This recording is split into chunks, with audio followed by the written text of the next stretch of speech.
RC Muñoz, kabit daw ng isang vice mayor. Ikinagulat ng lahat na kasama ito ni RC.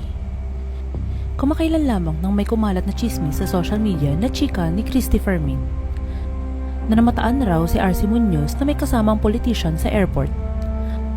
Agad dito nag-iusap-usapan na matagal na raw may spunky o sponsor si RC at mahilig siya sa mga may asawang lalaki. Ngunit walang ebidensya ang mga chismis na ito kaya't hindi rin pinaniwalaan agad ng ibang netizens.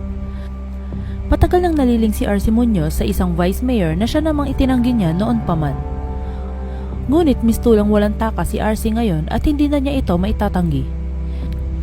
Dahil sa video na kumakalat ngayon sa social media ay kitang-kita na may kasama ang aktres.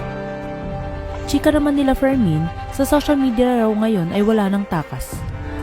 Kahit raw mag-deny o kumpirmahin ay may lalabas at lalabas pa rin daw ang resibo o ebidensya. Sa unang litrato na ipinapakita nila Fermin ay nasa lunch area raw si RC at Etihad na may kasamang lalaki. Sa litratong ito ay hindi pa mamukaan ang lalaki dahil may kalayuan ang pagkuha. Inilarawan pa ni Fermin na ito ay may mga gamit na bag, headset, 2 passport at teddy bear na nakapalawit sa bag ng aktres. Ibinahagi rin ni Christy Fermin ang video clip kung saan nakitang nasa loob ito ng eroplano papunta sa Europe. Kung saan naka-white t-shirt at red cap si RC at tumayo upang kunin ang bag sa overhead bin at nakaupo naman ang lalaki.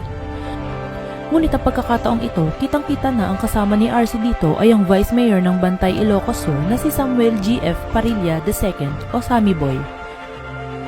Aniya pa ni Fermin, ang mga Instagram post ni RC ay nasa Europe pero wala raw kasama. Dagdag pa ni Fermin, pwede daw itanggi na may relasyon sila nito at business associate lamang. Ngunit si Vice Mayor Sammy Boy ay pamilyado na raw at may mga litrato na kasama nito ang asawa. Sa kasalukuyan ay wala pang pahayag si RC patungkol dito.